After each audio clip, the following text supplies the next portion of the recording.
بسم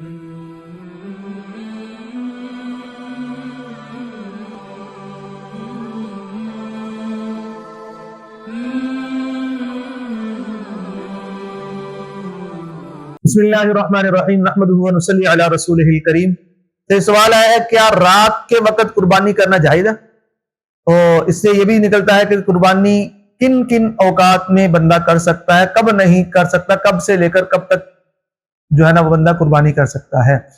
کیا عید سے پہلے، عید کی نماز پڑھنے سے پہلے قربانی ہو جائے گی؟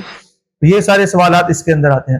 تو سب سے پہلے کہ جی قربانی جو ہے کیا رات کے وقت ہو جائے گی؟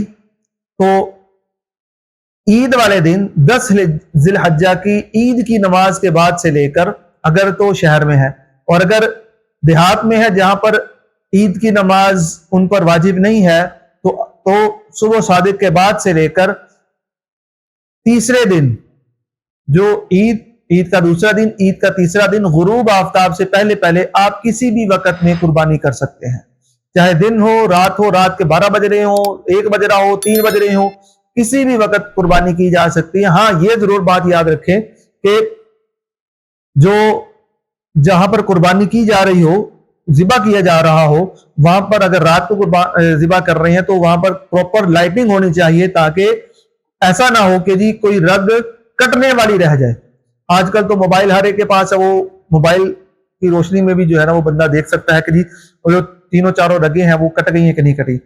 اور پھر دوسرا کہ جی عید کی نماز سے پہلے قربانی کرنا جائز ہے، تو اس کا مطلب، اس کا جواب یہ ہے کہ جی عید کی نماز کے بعد ان لوگوں کے لیے قربانی ہے جو کہ ایسی جگہ میں رہتے ہیں جن کے اوپر عید کی نماز واجب ہے۔ اگر کوئی ایسی جگہ پر ہے جن کے اوپر عید کی نماز واجب نہیں ہے، دور دیہات میں جہاں پر جو ہے نا وہ عید کی نماز نہیں ہوتی، تو اس صورت کے اندر وہ صبح صادق کے بعد کر سکتے ہیں۔ لیکن جو شہروں والے ہوں، بڑے گاؤں والے ہوں، دیہات والے ہوں تو یا قصبے والے ہوں تو وہ عید کی نماز کے بعد قربانی کریں گے، ٹھیک ہے۔ اور عید کے تیسرے دن کی مغرب کی اذان سے پہلے پہلے یعنی غروب آفتاب سے پہلے پہلے قربانی کی جا سکتی ہے۔ امید ہے کہ جی آپ کو آج کی ویڈیو پسند آئی ہوگی۔ اگلی ویڈیو تک کے لیے بھی اجازت دیں، تب تک کے لیے السلام علیکم ورحمۃ اللہ وبرکاتہ۔